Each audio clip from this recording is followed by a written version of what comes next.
उपस्थित सारे भाइयों को हमारा प्रणाम। सारे भाइयों का भविष्य उज्जवल हो, गुरुदेव का कार्य करते हुए अपने जिंदगी को शानदार बनाएं, यही मंगल कामना युवा प्रकोष्ठ की ओर से है। अभी बहुत ही बेहतरीन संगीत दिया जा रहा था। गंगा की कसम यमुना की कसम, ये ताना बाना बदलेगा, तो खुद को बदल, तो खुद को बदल, तो ही ये जमाना बदलेगा। हम लोगों में भी अच्छी बात है कि हम लोग बदलाव चाहते हैं, लेकिन दुखद बात क्या है कि हम लोगों में बदलाव चाहते हैं, खुद में बदलाव नहीं चाहते हैं। अच्छाई हम लोगों में ये है कि हम लोग बदलाव चाहते हैं, और दुखद बात ये है कि हम लोग चाहते हैं क्या कि दूसरे लोग बदल जाएं, पड़ोसी बदल जाए, पापा जी बदल जाएं, मम्मी जी बदल जाएं, दुकानदार बदल जाए, सर लोग बदल जाएं, नेता बदल जाएं, एक्टर्स बदल जाएं, एक्ट्रेसेस बदल जाएं, सब लोग बदल जाएं, लेकिन बदलाव खुद से हम लोग नहीं करते हैं, और वहीं पे दिक्कत हो जाता है।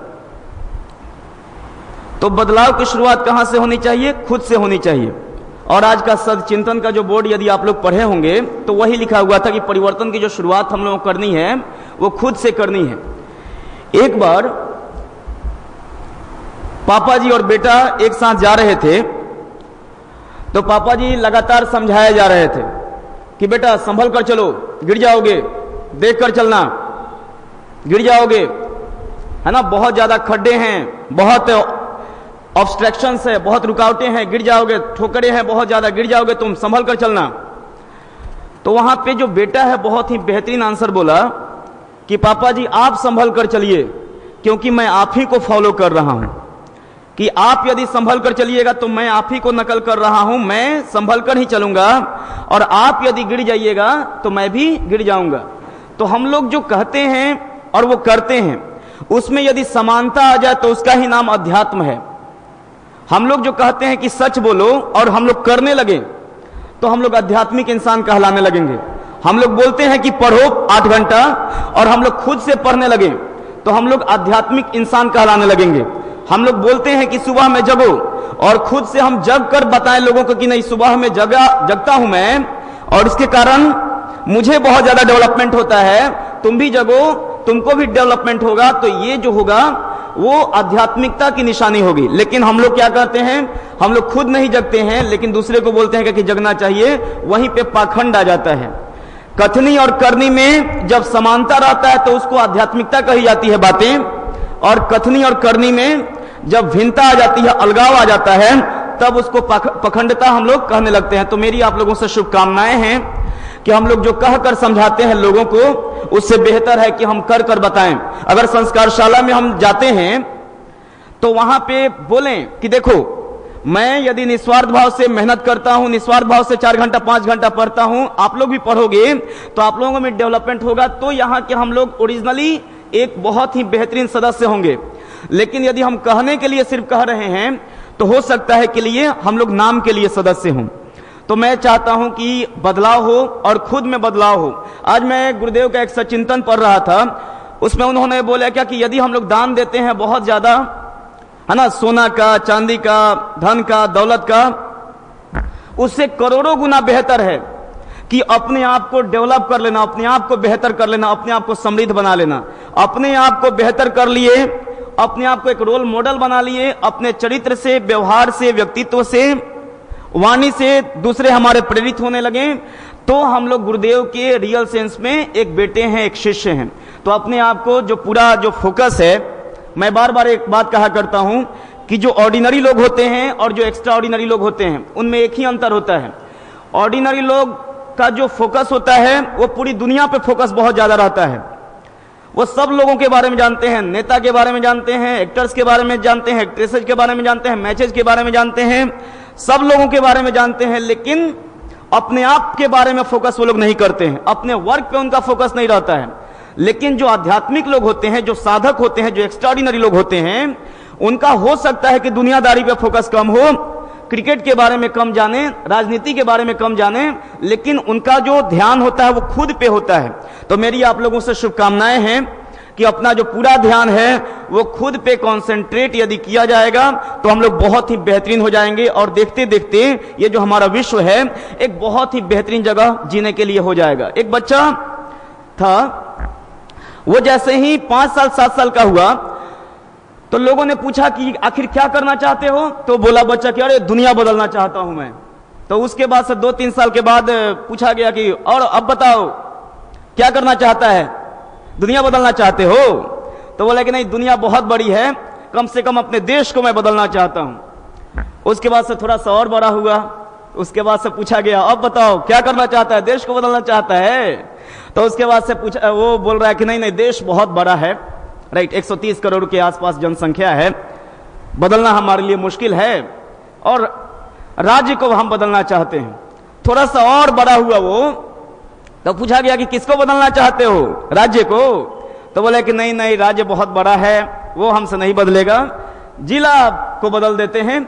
उसके बाद से जैसे ही थोड़ा सा और बड़ा हुआ तो पूछा गया कि अब बताओ किसको बदलना चाहते हो? जिला को? तो बोला कि नहीं, आसपास का जो ये समाज है ना वो बदल जाएगा तो अपने जिंदगी को मैं सार्थक मानूंगा। तो थोड़ा सा और बड़ा हुआ तो पूछा गया अब बताओ किसको बदलना चाहते हो? तो बोला कि परिवार के जो सदस्य लोग हैं ना उनको सिर्फ बदल दें तो हमारे जिंदगी जो जीना है वो सार्थक हो गया। तो अंत समय में गया वो तो देख रहा है क्या कि हमारे कारण कोई नहीं बदला, ना दुनिया बदली, ना देश बदला, ना राज्य बदला, ना जिला बदला, ना समाज बदला, ना परिवार का एक सदस्य बदला। क्यों? क्योंकि वो पहले खुद नहीं बदला था, इसीलिए पूरी दुनिया, पूरा समाज, पूरा परिवार, पूरा राष्ट्र कुछ भी नहीं बदला था। तो हम लोग जो चाहते हैं कि बदलाव हो तो खुद यदि हम लोग बदल लेंगे तो क्या हो जाएगा? बहुत ही बेहतरीन हो जाएगा। इसी को गुरुदेव ने बोला है कि सबसे पहले आत्मनिर्माण हमको करना होगा, तब परिवार का निर्माण होता है, तब समाज का निर्माण होता है, तब राष्ट्र का निर्माण होता है, उसके बाद से विश्व का निर्माण होता है। तो मेरी आप लोगों से शुभकामनाएं हैं कि अपने आप को बेहतर करने का प्रयास करें, अपने आप को फोकस 4 बातें जो बताई जाती है उसको डेली बेसिस पे, है ना, नियमित तरीके से करने का प्रयास करें तो हमारी जिंदगी बहुत ही शानदार हो जाएगी। मान लीजिए कि राजेंद्र नगर प्लेटफॉर्म पे 10 गाड़ियां खड़ी हुई हैं, तो 10 गाड़ियां खड़ी हुई हैं तो दसों जो ड्राइवर्स हैं, सब ड्राइवर्स को टेंशन नहीं होगा। जिसको जगह बदलना होगा, जिसको राजेंद्र नगर से आगे गाड़ी को बढ़ाना होगा, उस गाड़ी के ड्राइवर को टेंशन होगा। तो हम लोग भी जिस अवस्था में हैं और यदि टेंशन नहीं हो रहा है जहां पे हम लोग हैं, तो हो सकता है क्या कि हमारे अंदर वो बेचैनी नहीं है, वो तड़प नहीं है, वो चाहत नहीं है कि हम आगे बढ़ें। और ऊपर वाले या गुरुदेव जब बहुत ज्यादा प्रसन्न हो जाते हैं तो क्या देते हैं? वो शांति नहीं देते हैं, वो बेचैनी देते हैं, वो तड़प देते हैं आगे बढ़ने की, वो तड़प देते हैं लोगों के लिए कुछ अच्छा करने की, वो तड़प देते हैं कि हम लोग अपने पेरेंट्स के लिए कुछ अच्छा करें, वो तड़प देते हैं कि अपने अंदर एक अच्छा गुण डेवलप करें। वो तड़प हमारे अंदर होनी चाहिए। पेट्रोल सब बाइक्स की जरूरत नहीं होती है। जो गाड़ी को जो बाइक को कबाड़खाने में सड़ जाना है उसके लिए पेट्रोल की आवश्यकता नहीं होती है, लेकिन जिसको रोड पे चलना है, जिसको मंजिल तक पहुंचना है, उसके लिए पेट्रोल की आवश्यकता होती है। उसी प्रकार से जो आध्यात्मिक जो ऊर्जा है वो सब व्यक्तियों के लिए आवश्यकता नहीं है। जिसको एक जगह पे रहना है, जिसको एक जगह पे रहते रहते अपना बचपन, जवानी, बुढ़ापा एक जगह पे देख लेना है, उसके लिए ऊर्जा की आवश्यकता नहीं होती है। लेकिन जिसको जिंदगी बदलना है, खुद की, अपने परिवार की, अपने समाज की दिशा और दशा को बदलना है, उसको बहुत ज्यादा संयमित और बहुत ज्यादा आध्यात्मिक ऊर्जा की आवश्यकता होती है। उसको तड़प की आवश्यकता होती है, कि चाहत की आवश्यकता होती है कि आखिर हम लोग चाहते कितना है अपने आप को डेवलप करना, चाहते कितना है अपने आप को एक नौकरी लेना, चाहते कितना है अपने अंदर अच्छे गुण को डेवलप करना। यदि चाहत आ जाए और चाहत के अनुसार हमारी प्राण शक्ति हो जाए तो हम लोग धीरे धीरे एक बहुत ही बेहतर इंसान बनते चले जाएंगे। एक महान दार्शनिक थे जिनके बारे में मैं पढ़ रहा था, दार्शनिक सुकरात। उनके पास एक बच्चा आया, बोल रहा है क्या कि जानते हैं आप तो बहुत बड़े सक्सेसफुल व्यक्ति हैं और मुझे भी सक्सेसफुल होना है, क्या है सक्सेस का सीक्रेट, क्या है सफलता का रहस्य बताइए। तो शाम हो गई थी, तो बोला कि सुबह में आना और नदी किनारे आना तो मैं बताऊंगा आपको कि क्या होता है सफलता का राज। तो बोला कि अभी नहीं बता पाइएगा। तो उन्होंने बोला कि नहीं, सुबह में आओ, सुबह में मूड फ्रेश रहेगा मेरा भी और तुम्हारा भी, तो बहुत ही अच्छे तरीके से मैं आपको बताऊंगा। तो सुकरात जो थे वह स्नान कर रहे थे नदी में। तो बच्चा ये गया तो बोले क्या कि जानना है ना तो यहां पे हमारे पास आ जाओ, नदी के जहां पे मैं स्नान कर रहा हूं वहां पे आ जाओ आप। तो वो चला गया, बहुत आज्ञाकारी बच्चा था वो। और जैसे ही वो गया तो पूछे कि क्या जानना चाहते हो? तो वो बच्चा बोला कि सफलता का क्या राज होता है और मैं सफल होना चाहता हूं, क्या क्या किन किन बातों से हम लोग सफल हो जाते हैं वो जानना है मुझे, और किस कारण से आप इतने सक्सेसफुल हैं और किस कारण से मैं सक्सेसफुल नहीं हो रहा हूं।